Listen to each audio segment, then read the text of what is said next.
Rais wa klabu ya Young Africans Engineer Hersi Said akiwa anatoka katika uwanja wa KMC akipigiwa makofi na baadhi ya wanachama na mashabiki wa klabu hiyo baada ya kufanikiwa kupata ushindi wa magoli 4-1 katika mchezo wa ligi kuu soka Tanzania bara. Kwa namna ambavyo unashuhudia Engineer Hersi Said huyo akiwa anaondoka hivi katika uwanja wa KMC tayari baada ya mchezo huu, kama ambavyo unashuhudia hivyo, akipata shangwe la baadhi ya mashabiki wa Young Africans ambao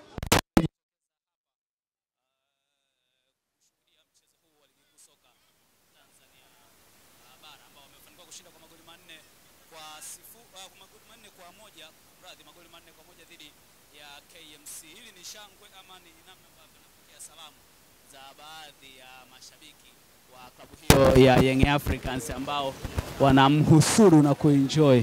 Yuko hapa rafiki yake mmoja, dogo mmoja ambaye anapenda sana kumuita Engineer kwenye interviews mbalimbali ama kwenye video mbalimbali akiwa anatoka. Engineer Hersi amekuwa akipenda kumuita, na salimiana naye hapa kama ambavyo unashuhudia, tayari amempa mkono na tayari amekwisha kutoka, na kijana mwenyewe anaondoka, yule kule anaondoka kijana mwenyewe.